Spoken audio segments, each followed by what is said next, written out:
Okay, I believe today is the 7th day since everybody else moved out. I've completed the primary portion of the wall here. This is 1, 2, 3, 4, 5, 6, 7, 8, 9, 10, 11, 12, 13, 14, 15, 16. 16 times 5, no. So 1, 2, 3, 4, 5, 6, 7, 8, 9, 10, 11, 12, 13.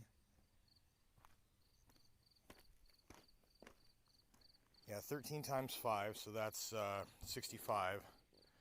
And 1, 2, 3 times 4 is 12 is 87, and 3 more, 4 more. So that's what, 91? So I've got 9 blocks left apparently. No, that's not right. Is it? I don't know. So anyways, primary wall is up. Got some pieces to go along the edge here a bit, and I don't know, I'll be able to get about halfway up that trench, I think, before I run out of blocks. And after that, I've got some cinder blocks that I might put up, or just wait to see if I can come up with some budget for, I don't know, like another 10 or 15 blocks or something to get that done. The gravel on the pile, I believe, is probably enough to fill this in here. So you can see along here, we've only got 2 blocks left to fill behind at the top, and a couple loads of buckets in the back. I'm doing 3 5-gallon buckets per trip, trying to minimize the impact on my body. But anyways, it's there, it's in, all the drain tiles wrapped and connected and buried, and just want to finish this bit up tomorrow and fill all the rest of the gravel that I can in. And at that point, this part of it should be fully functional, significantly better at draining the water out, I think, than the old setup. There's more tile, there's more change in elevation, and the final outlet is far below the water table, so that's a good deal.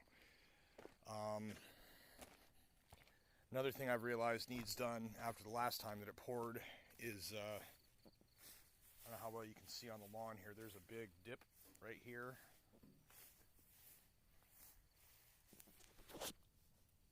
The ground goes up from this point. So we have a low spot and several parts of low spots here.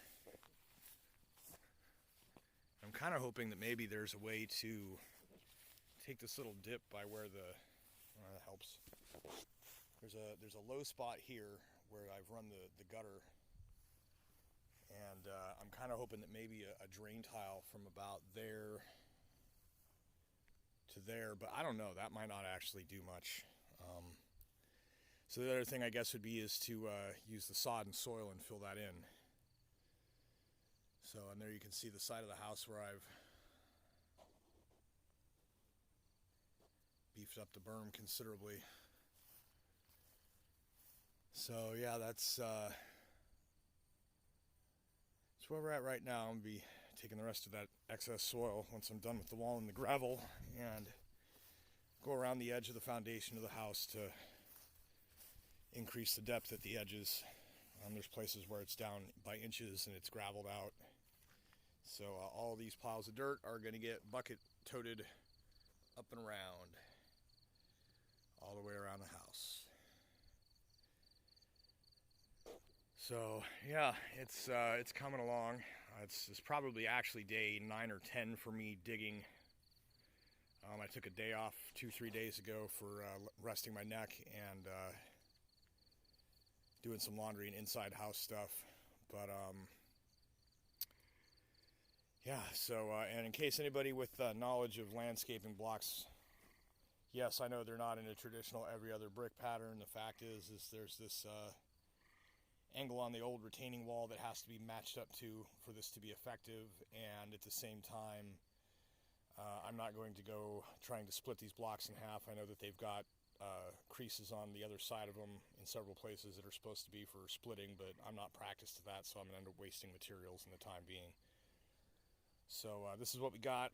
Don't think this is going to be really an issue. It kind of leans back a little bit. The weight of the gravel and the hill behind it, and water once it rains and everything starts to settle in should kind of keep it in place, I think. And the only reason I think that this being 5 levels high is going to stand on its own here is because I've dug back more than 24 inches all the way at all the relevant spots along here. So, and also remember, underneath it here there's kind of a dirt ramp that this runs down, and there's what's the word, aggregate, or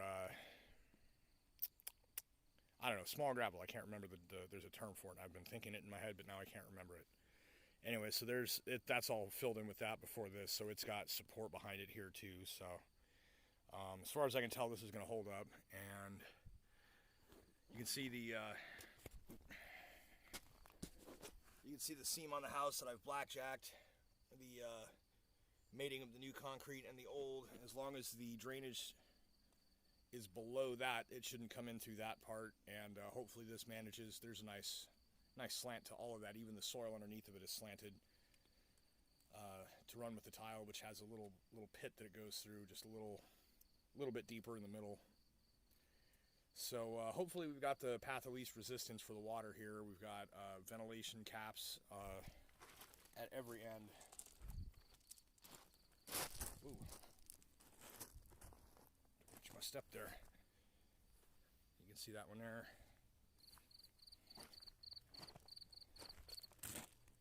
So we got vent caps at every end. These are also clean out accesses so that if anything does end up getting clogged over the years, it'll be a heck of a lot easier to get into than all the fully buried with no end pieces business from before. This is the kind of crap that I found underneath. This was at some point, it wasn't even connected. It was just laying next to another tile, like it was the old style of French drain where they just had gaps in between terracotta. But this is completely full of gravel. So that's why you need to have cleanouts. Now I don't place the full blame on my dad or the contractor that helped him to do this stuff. I don't know, maybe he did that all by himself, or him and my grandpa Dell, I don't know. So anyways, the fact is that when the previous retaining wall was built, YouTube simply did not exist. That's how old that retaining wall was. Those railroad ties had been there for 20 years.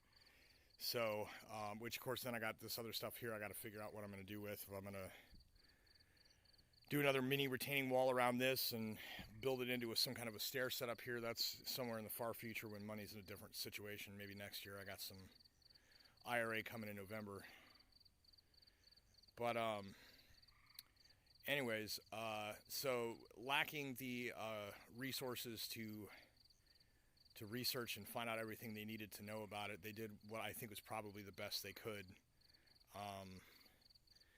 Now having access to more knowledge and information and being able to find out what needs to be done on this situation, I've made sure to have larger trench with a lot more of this larger, coarser gravel to let the water flow through it, and dug back quite a bit, backfilled all the way, as by the book as I can get it. The only thing that's not by the book is that this is more than 4 layers tall, and I'm not using GeoGrid to hold the hill back. I don't think that's necessary in this case. So yeah, we'll see how it works.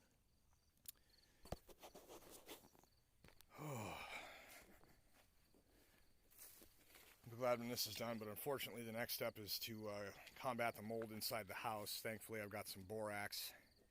Probably gonna have to get a lot more of that, but did a test run, found a mold spot on the concrete floor, and well, here, I'll just show you.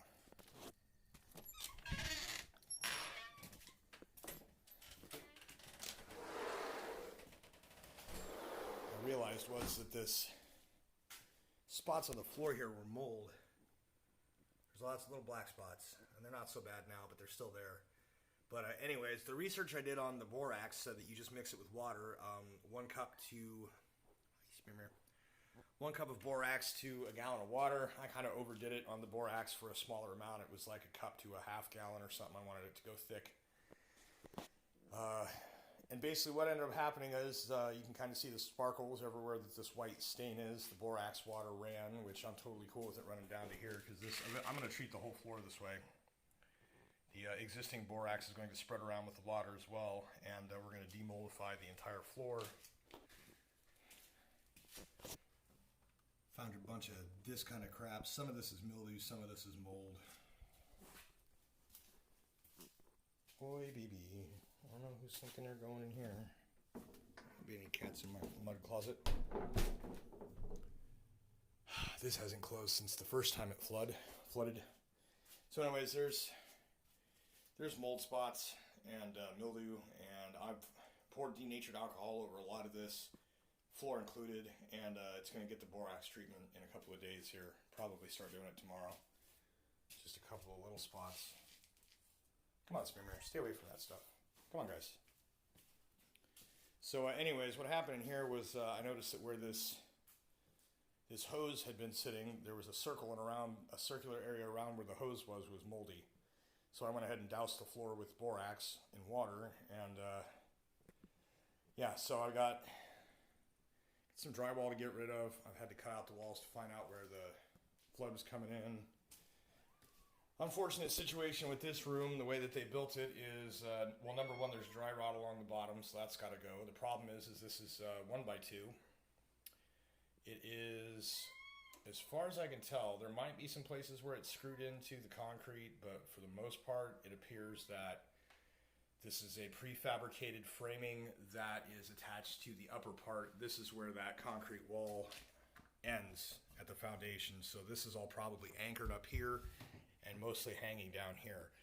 So I could cut up to about here, and this stuff will just kind of pop off the screws, and then I can take the woodwork and such off. I'm gonna have to take this entire wall out to make sure that there's no mold underneath. I'm gonna have to water seal pretty much everything that's concrete in this room.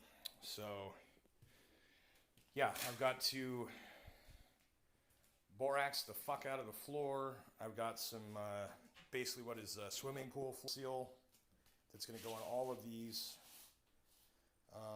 Unfortunately, it goes underneath of the tile, so at some point I'm probably going to have to pop tile, cut the grout, and paint seal under there too. And if I can get back in the area behind the fireplace from inside of the pantry, there's an area of the floor there I'd like to seal as well. So that will stop the moisture seepage part. Then as far as the crack of the cove goes, this runs the full length underneath of the drywall all the way along the full length of the front of the old house. So I got to get the junk out. I've got to demold everything here and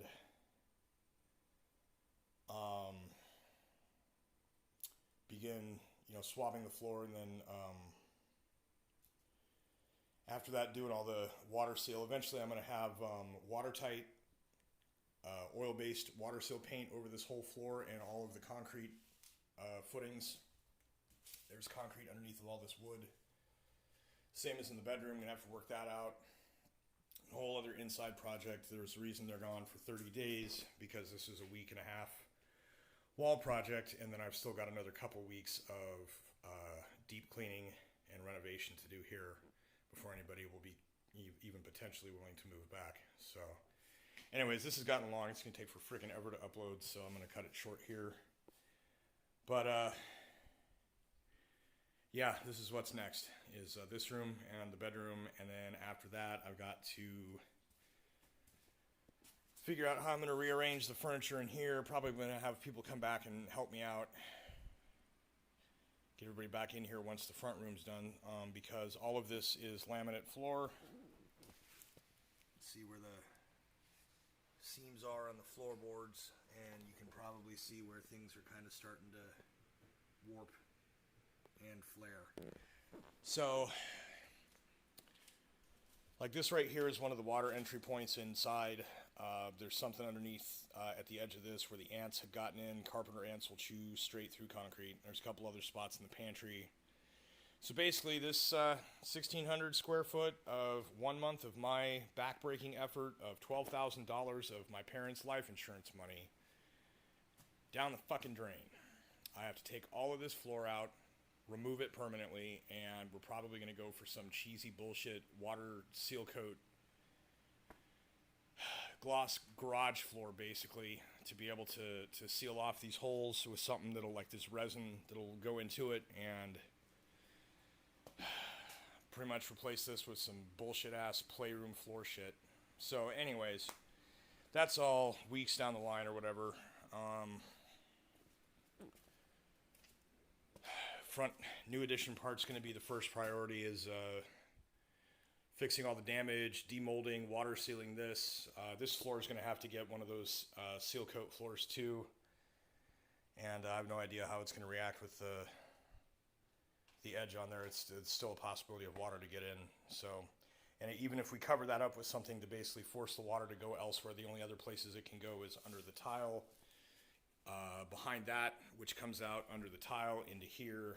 All the water seepage that we had coming through here and out here was coming from under the tile. That's why all this was wet. And then I still have to get the carpets out of some parts here. There's so much mold. So anyways, that's the current situation. And yeah, I'm very tired. I've lifted a lot of weight today. Shoulders hurt. Thankfully my wrists aren't too bad. My neck's pretty sore. So yeah, that's it.